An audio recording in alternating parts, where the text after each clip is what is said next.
The rain fell in a relentless, gray sheet, blurring the polished chrome of the luxury cars lining the streets of the city's most affluent neighborhood. Inside the warm, brightly lit confines of the Gilded Grocer, the city's elite picked through pyramids of exotic fruit and artisanal cheeses. It was here that Evelyn Reed, a woman whose net worth could purchase the entire block, stood patiently in line, holding a simple canvas tote bag. Dressed in a practical beige raincoat and comfortable, well-worn loafers, she was utterly invisible, just another face in the crowd. Ahead of her, Jamal, the cashier, moved with an efficient grace that belied his years. He was a young man in his early 20s, with a sharp jawline and eyes that held a deep, intelligent curiosity. He was scanning the items of a woman dripping in designer labels, whose cart was overflowing with the most expensive items the store offered. "And be sure to double-bag the organic kale," the woman said, her voice laced with an impatient, condescending tone. "I don't want it bruised." "Of course, ma'am," Jamal replied, his voice even and professional. When it was Evelyn's turn, she placed her modest selection on the counter, a loaf of sourdough, a block of aged cheddar, and a bag of single-origin coffee beans. "Good choice," Jamal said with a genuine smile, holding up the coffee. "The tasting notes on this Ethiopian Yirgacheffe are incredible. You get a real hint of blueberry and lavender on the finish." Evelyn's eyebrows rose in surprise. "You're a coffee drinker?" "I'm a student of it," he corrected gently. "The supply chain, the roasting process, the commodity market, it's fascinating." They fell into an easy conversation about futures trading and the volatility of agricultural stocks. Evelyn was astounded. The young man wasn't just making small talk, he understood complex market dynamics she discussed daily with her portfolio managers. "You're wasting your time," a sharp voice cut in from behind them. It was the designer-clad woman who had forgotten her truffle oil. "Just scan the items, boy. Some of us have important places to be." Jamal's smile tightened, but he said nothing. Evelyn, however, turned slowly. She looked the woman up and down, her gaze calm but penetrating. "His time," Evelyn said, her voice quiet yet carrying an unmistakable authority, "is clearly more valuable than you realize. Perhaps if you spent less of yours being unpleasant, you might learn something." The woman's mouth opened and closed like a fish. Flustered and embarrassed, she snatched her truffle oil from the counter and scurried away. Evelyn turned back to Jamal, gave him a small, conspiratorial wink, paid for her groceries, and left. But the encounter stayed with her. She saw in Jamal a spark of brilliance and ambition that reminded her so much of her late husband, Jonathan. He too had come from nothing, building an empire on sheer grit and intellect. Evelyn had not just inherited that empire, she had quadrupled it with her own savvy investments in technology and green energy, a fact she kept intensely private. She found herself returning to the Gilded Grocer several times over the next few weeks, always choosing Jamal's line. Their conversations grew, branching from coffee to economic theory, from classic literature to the ethics of venture capitalism. She learned he was working 2 jobs to put himself through night school for a degree in finance. He had the hunger, but not the access. Evelyn decided it was time to change that. "Jamal," she said one Tuesday afternoon, "I am a member of the Oakwood Crest Country Club. They have a rather lovely Sunday brunch. I have some associates I'd like you to meet. Would you be my guest this weekend?" Jamal was taken aback.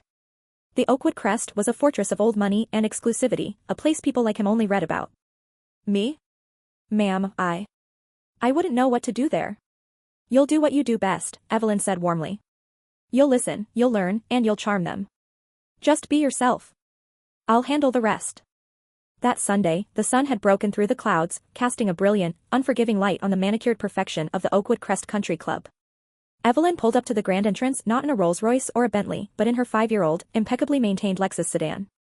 The valet, a young man accustomed to supercars, barely hid his sneer as he opened the door.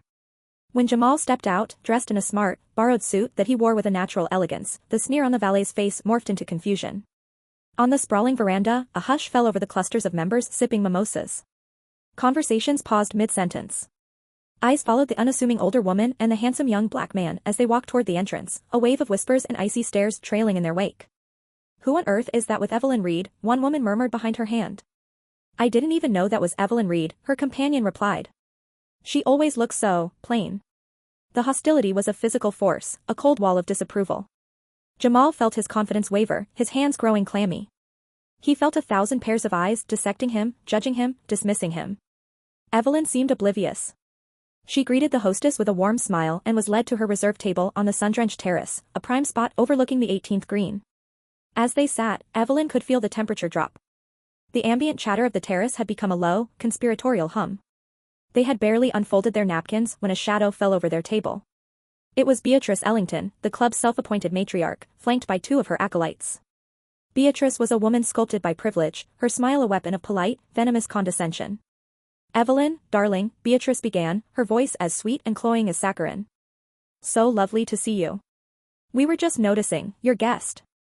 She gave Jamal a look one might give a particularly interesting insect. "Beatrice," Evelyn said, her tone perfectly level. "This is my guest, Jamal. We were just about to order." Beatrice's smile didn't falter. "Of course.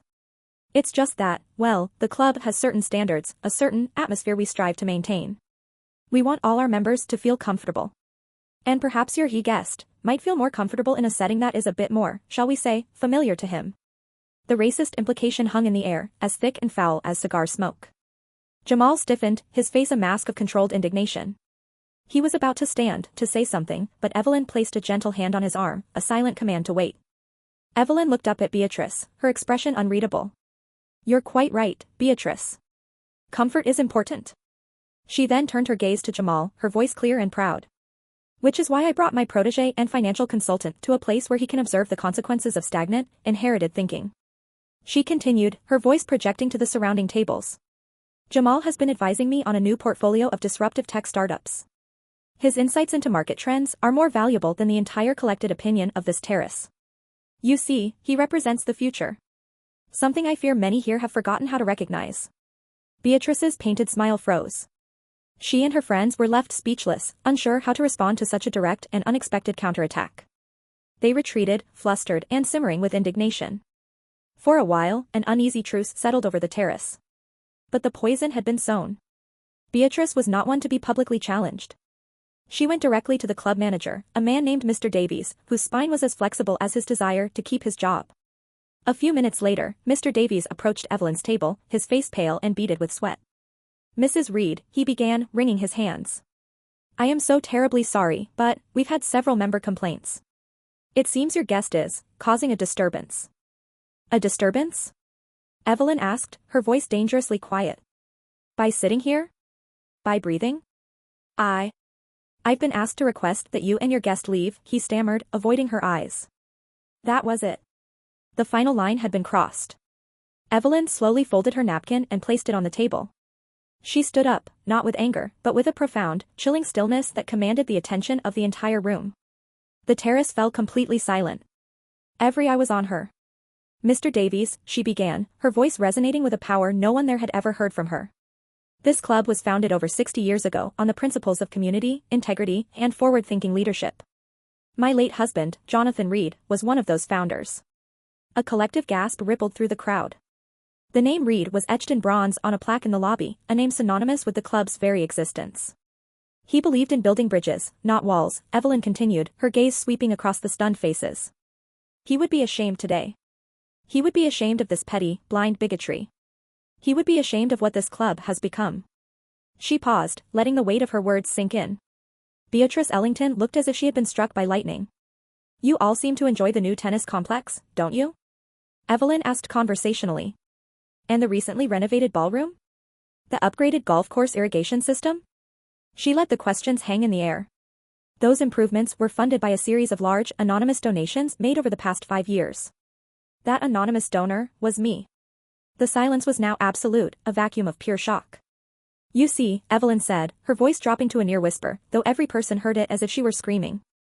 "You judged my guest based on the color of his skin and the job he performs to pay for his education.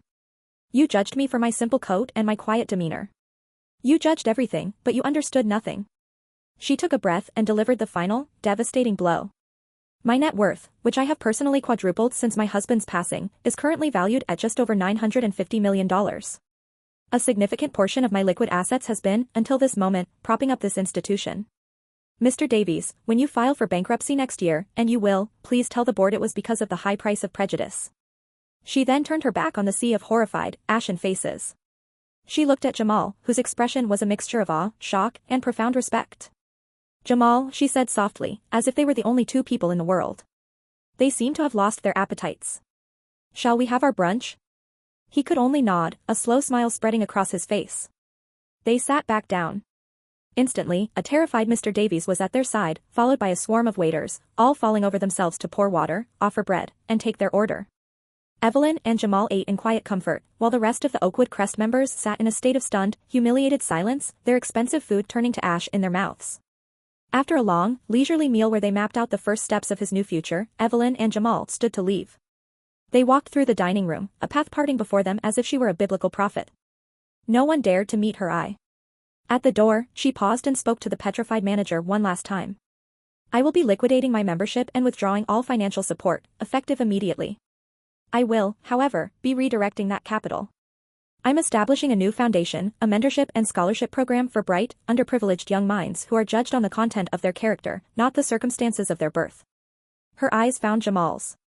"And I have my first candidate." As they drove away from the gilded cage of Oakwood Crest, the club already felt like a ghost in the rearview mirror. Months later, the headlines in the financial papers told the story of the club's sudden and catastrophic collapse.